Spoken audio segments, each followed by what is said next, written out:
Okay, day 5 is talking about revolutions and cross sections and applications. So a revolution is something revolving. So if we think about the planets, they revolve around the sun, so they go all the way around. So a full revolution is 360 degrees around a point or a line. We're going to be discussing revolutions about an axis. So we're going to take a two-dimensional figure, such as a rectangle, and we're going to rotate it around an axis, and it will form a three-dimensional figure. So below here, we start out with this rectangle. So it's a rectangle. When we rotate it about this y-axis, also known as the line x equals 0, it forms this shape. So we rotate it all the way around, and it forms a cylinder. Now we can be specific in talking about this. This rectangle originally had a width of 3. So when I rotate it around the y-axis, the width, the radius is now 3. So let's take a look at this video that analyzes rotations a little bit better than I can sketch. What I want to do in this video is get, so let's say my right triangle looks like this. Let's say it looks like that right over there. And so this is a right angle. And let's say that this width right over here is 3 units. And let's say that this length is 5 units. Or height. And I want to do something interesting. I'm going to take this two-dimensional right triangle, and I'm going to try to rotate it in 3 dimensions around this line, around the line that I'm doing as a dotted magenta line. So I'm going to rotate it around this line right over there. So if I were to rotate it around this line, what type of a shape am I going to get? And I encourage you, once again, it's going to be a 3-dimensional shape, I encourage you to think about it. Maybe take out a piece of paper, draw it, or just try to imagine it in your head. Well, to think about it in 3 dimensions, what I'm going to do is try to look at this thing in 3 dimensions. So let me draw this same line, but I'm going to draw it at an angle. So something like kind this. of drawing it on its side a little bit. Like it so would the look same like triangle. This. Well, this end right over here is going to rotate we around. rotate it around. It's going to form a circle with a radius of 3. Right? So it's going to form, so when it intersects, if that was on the ground, it's going to be 3 again. Let me draw it down, so it's going to keep going down. Whoops. That's the wrong button. So it's going to look something like this. That's what the base is going to look like. But then this end right over here see what shape is forming. forming. Because this is right on that magenta line, so this is going to stay at a point. And so if you were to look at the intersect, so it would look something like this. So it would look like this, and then you'd have another thing that goes like this. And so if you were to take a section like this, you would have a little smaller circle here based on what this distance is. So what is the shape? What is the shape that I am drawing?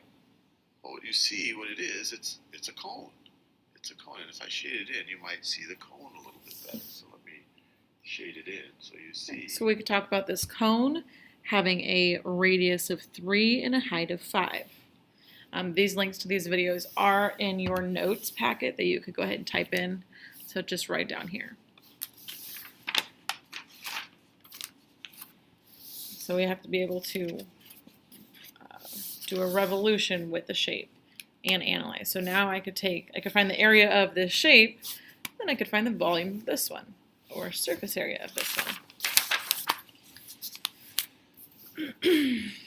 So if we have something that is revolving around an axis, after it's been translated, it does change slightly. So if we have a 2-dimensional figure that it's translated, which means shifted, so sliding it on the graph somewhere, from the axis, then rotated, a 3-dimensional figure will be formed with blank in the center. So for example here, we have this rectangle. It has a width of 3. Okay, so it says located on the edge of the line, x equals 0 here. Describe the shape formed by the rectangle when it's shifted 2 right and 3 up from its original. So I'm going to start at this point. Okay, starting 1, 2, 3 down. So 2 right, 1, 2, 3 up, 1, 2, 3. So now it's moved to here. It's 3 wide and it's 7 tall. Okay, so the new shape looks like this. And then it's rotated about the y-axis. So this point is going to stay 2 away from the y-axis. So when it rotates around, it's going to land here and create this circle. And then I have this one. It's going to stay 3 away. So rotate something like this. And it keeps going. Something about this far. I'm not an artist. Just do my best here. It's going to do the same thing on the bottom. So what has been created here? Well, we've created a cylinder shape with a hole drilled out the middle. And we could kind of think about that as like a paper towel roll or a toilet paper roll. Okay, we could find the volume of this by finding the volume of the large cylinder and then the small one in the middle and subtracting them. So what is formed? A three-dimensional figure with a hole in the center. If I'm describing what's happening, I could describe the radius of the cylinder still being 3, or I could say has a hole in the middle that is a radius of 2, something along the lines of that. So let's go to the second one here. A rectangle is located with one edge on the line x equals 0. Describe the shape formed by the rectangle when it's shifted 5 units right and 4 units down from its original, from the origin, and rotated about the y-axis. So 5 right and 4 down. We started up here, so it's going to be about here. We don't know how big it is, but we can now say it's going to be rotated around, so it's going to have a pretty big hole in the middle. So it's going to be a cylinder with a hole in the middle.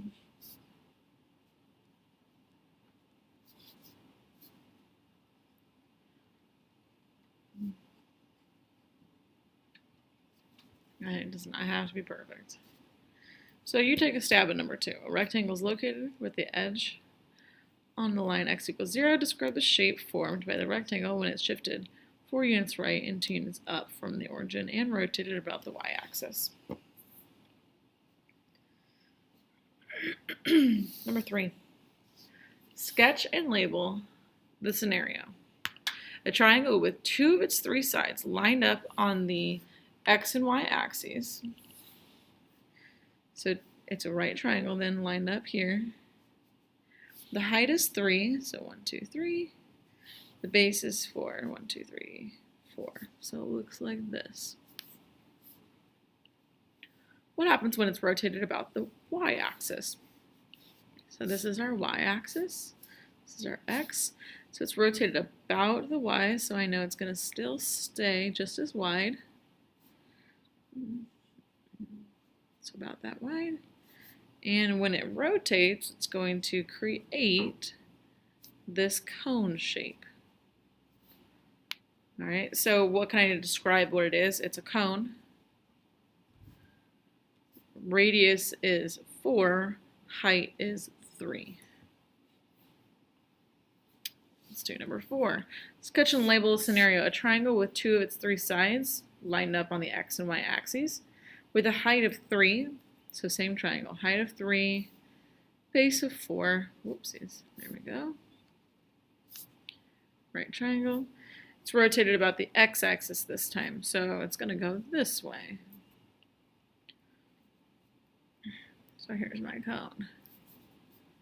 If you want to do some shading, you can. It does not have to be fancy. Describe what shape is formed. It's a cone. The radius this time, since we rotated this way, the radius becomes 3. And the height, how tall it is, would be 4.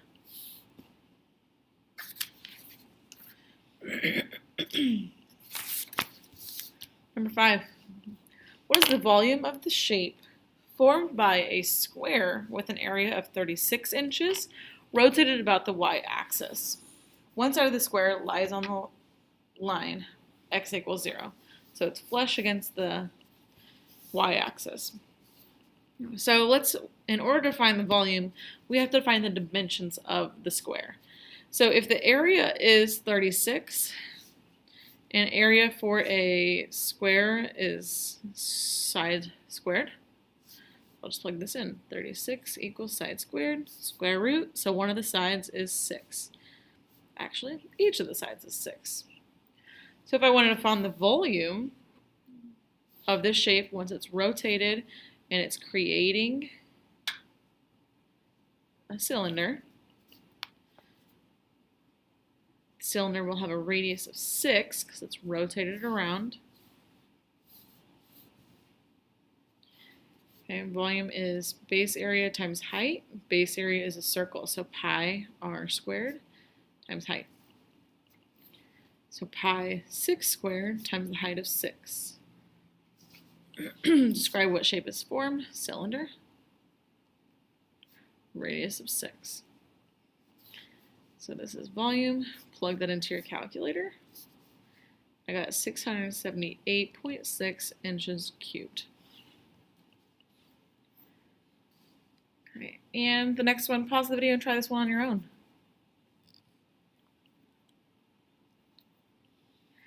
What is the volume of the shape formed by a square with an area of 64 inches? So the area of this shape is 64 inches. That means each of the sides is 8, because 8 times 8 is 64. It's rotated about the y-axis. So it's going to create another cylinder, like this, where the radius is 8. So find the volume of the shape. Base area times height, so pi r squared, so 8 squared, times the height of 8.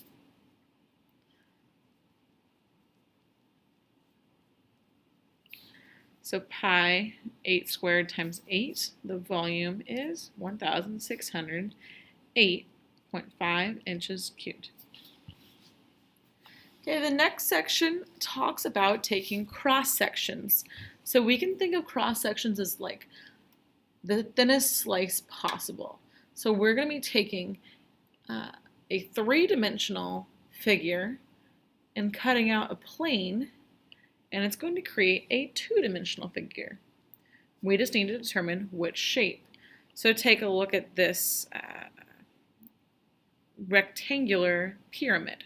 If I took a horizontal, if we think of the horizon line, horizon, horizontal. So if I take a horizontal slice through the middle, it creates a rectangle or maybe a square. If I took a vertical slice through the middle here, it's going to create a triangle if it's through the exact middle. So let's watch this very short video here on taking a cross section, because this is a pretty good illustration that If he I were does to better make than I a do. vertical cut, and just to And I will say that he's going to make this cut not through the exact center, so you can see if he did it through the exact center, it would be a triangle, but he's going to cut off to the side to give a different illustration. fresh are soft, but it's still a 3-dimensional solid. And I were to make a cut, let's say I were to make a cut right over here. So let's say I have this big, sharp metal thing. Let me draw it like that. So you have this big, sharp metal thing. Let me draw it a little bit neater. So you have this big, sharp metal thing that I'm going to cut right over here. So this is the thing that I'm going to make the cut. And I'm going to go straight down. This is a vertical cut that we're talking about. So this is the thing. This is the thing that I'm going to cut with. All right, let me make it big enough so that it can capture the shape that will result. So this thing right over here, it's right in front, and I'm going to make it go straight down and cut through this jello, or whatever you want to call it, this rectangular pyramid of jello. And what would be the resulting shape of the intersection between the jello and this thing that I'm using to cut it? And now I encourage you to pause your video and think about what the resulting shape would be. And the shape would be in 2 dimensions, because this purple surface is a two-dimensional, it's a two-dimensional, you could view it as part of a plane. And so where this intersects, when you cut down this rectangular pyramid, is the shape we're looking for. So I encourage you to pause the video and think about it, or try to come up with it on your own. So let's think about it, and let me draw the rectangular pyramid again. So that's the same one. And now let me see what it would look like once I've done my cut, once I've brought this thing. So I cut it right over here. And then it'll exit the bottom. It'll cut along this side like that, cut along that side like that, and then it'll exit the bottom. Right over there. And You're so seeing a let trapezoid? me draw my whole thing. And so once I slice it down, it will look like this. My best shot at drawing it. It will look like this. This is a vertical cut. So I brought this thing down, and now the intersection between the thing that I'm cutting with and this pyramid is going to be this shape right over here. It cut into the top right over there, it would get all the way to the bottom right over there, and along this side it would cut right there, and along that side it would cut right over there. So what's the resulting shape in 2 dimensions of essentially the intersection between the slicer and the jello? Well, it would be this thing. It would look like a trapezoid. Let me do that in a new color. I'm overusing that one color. It would look like a trapezoid. So this would be the resulting shape. So the resulting shape would look like this. Just like that, if you made the cut right over there. So, and that is if you make the cut at that position. We are going to focus on making the cut directly through the center of the object. So if we cut this one directly through the center instead of down on the side a little bit, then it would create a triangle. Okay, and the rest of this unit we're going to focus on directly through the center. If you'd like to rewatch that video, the link is here. So we've got some visuals here and down here. So a cone. It says describe the horizontal and vertical cross sections when the following solids are cut through the center. So if I take this cone and I cut it through the center, you can kind of focus on the base. The base, there is a circle. If I cut it vertically, okay, I'm cutting a vertical cross section out, it's going to create a triangle for me.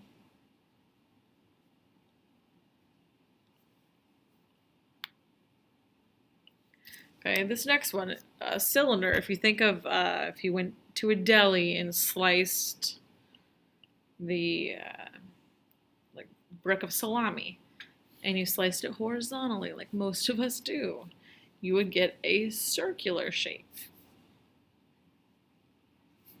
All right, and then if I slice it right down the middle and kind of faced it on myself, then I would get this rectangle shape that I have.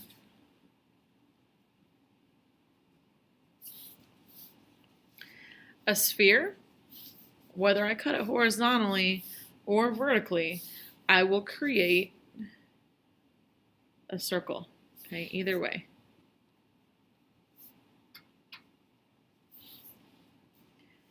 Rectangular pyramid.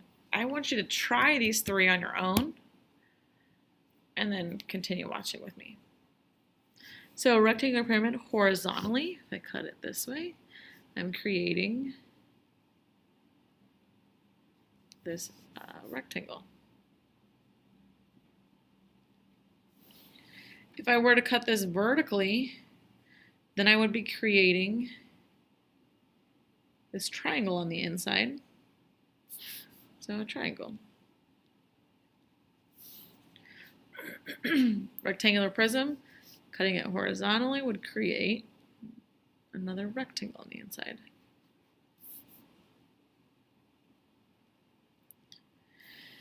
Same thing here. If I cut it vertically, I'm going to be creating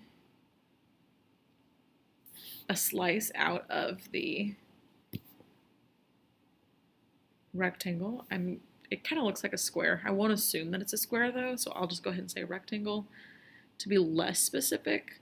If I was told that these sides were all the same, then I could say square. And last one, triangular prism. Cutting it horizontally will create this cutout of a triangle. Cutting it vertically would be creating a rectangle slice. I cut straight down here. So rectangle.